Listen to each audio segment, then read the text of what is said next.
Hello there, Mr. Sutton here, bringing you the IM3 Honors 4-4 Extra Practice Solutions on Quadratic Systems. To find the point of intersection for these functions, we basically have to solve this system of equations. So I notice here that we have y equals negative x plus 4 and y equals all this other stuff. Well, if y equals both of these things, we can just substitute negative x plus 4 for this y over here. And now I have an equation that has only one variable in it. Since I've got linear terms in this one, I know that I'm going to either have to factor or use quadratic formula. So let me move everything over to one side just to make that process a little easier. So I'm going to, let's see here. Yeah, I think I'm going to go over to the left side here. So let me add that 3x squared to make it positive. And then I've already got a negative x over on the left side. If I add this 2x to get it over there, negative x plus 2x gives me positive 1x.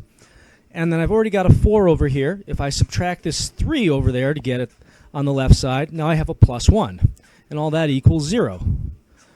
Well, I don't think I can factor this. The only possibilities for 3x squared would be 3x and x. And for 1, it's just 1 and 1. And multiplying all that out, you're not going to get 1x in the middle when you add things together. So let's use the quadratic formula to see what's going on. So that's negative b plus or minus square root of b squared minus 4ac all over 2a. And plugging things in, we have a b value of 1. So this is going to be minus 1 plus or minus square root of 1 squared minus 4 times the a value 3 times the c value 1 all over the a value 2 times the a value 3. So upstairs we got negative 1 plus or minus square root of, and this is 1 minus 12, so that's negative 11 inside the square root. And then downstairs, 2 times 3 is 6. But hold on a second here. This is an imaginary number. I'm going to take an I out to simplify that. Can't really simplify it anymore, but I got an imaginary number for the x value. Now this is supposed to be the x value of a real place on a real graph where these functions are crossing. They can't cross at an imaginary x value. So this one actually has no solution. That means these functions do not have any points of intersection. To find this point of intersection by solving the system, I'm going to substitute the 8x squared minus 9x that equals y here in for the y in this second equation. Now that I've done that, I have only one equation with one type of variable, and I notice that I've got linear x terms in here, so I'm going to have to move everything to one side to solve this quadratic. I'm going to move over to the side with the 9x squared. So let me subtract 8x squared to get over there. 9x squared minus 8x squared is 1x squared. And then let me add the 9x over there as well. Negative 23x that's already there plus 9x is negative 14x.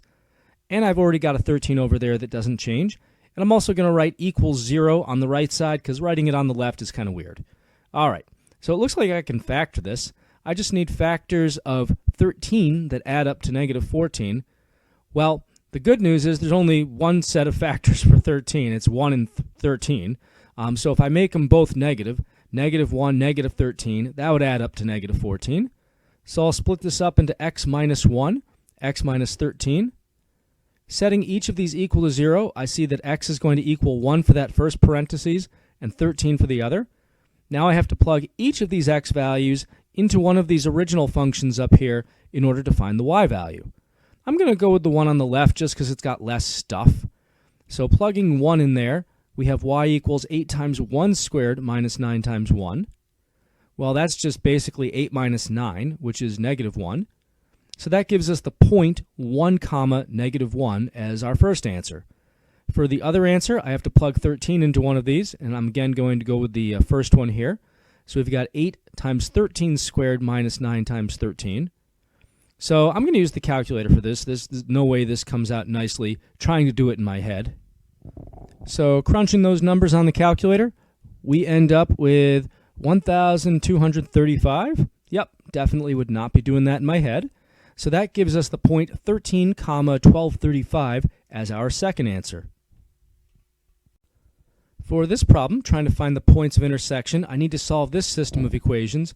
I'm going to use the substitution method since I've already got this y over here isolated. So I'm going to take this 2x minus 1 and replace the y in the second equation with that. So I'll write negative 12 parentheses, 2x minus 1. That's what I'm plugging in for this y here. And then everything else in that second equation is unchanged. Now it's time to solve for x, since that's the only type of variable I have here. Let me distribute this negative 12 first. So that's negative 24x plus 12. And I still have the right side unchanged thus far. But now I'm going to move everything over to one side. And I'm thinking I'll move things over to the right side because I've already got a positive x squared term over there. So I'll keep that 3x squared positive, keep it where it is. And I'm also going to add the 24x over there, so that's a plus 24x. I've got a 60 over there already. From that, I'm going to subtract this 12 to get it over to the right side. So that leaves me with a 48. And I'm going to write 0 on the right side because I feel weird trying to put it on the other side. So moving forward then, it looks like we have an a value that's not 1. So the very first thing we always try to do in that situation before we run to the quadratic formula is see if there's a common factor I could either pull out, or if it's a constant common factor, I could just divide everything by that because this is an equation. And it looks like these are all divisible by 3. So if I divide them all by 3, that leaves me with just 1x squared plus 8x plus 48 divided by 3 is 16. This looks very factorable. I just need numbers that multiply to 16 and add up to 8. Well, how about positive 4 and positive 4? So I can just write x plus 4 quantity squared equals 0. And now I just set x plus 4 equal to 0 and solve for x. So that's just going to be negative 4 that zeroes this out. But wait, not done. Got to plug this back into one of my equations to find the y value that goes with it to get this point. I'm going to go with this first equation here. This looks a lot easier to work with. So I'll write y equals 2 times negative 4 minus 1. That's negative 8 minus 1, which is negative 9, giving me the point negative 4 comma negative 9. To solve this system of equations, which is what I need to do to find the point of intersection, I'm going to replace the y over here with the stuff that y equals in the first equation, this 3x squared plus 16. And I notice here that we don't have any linear x values.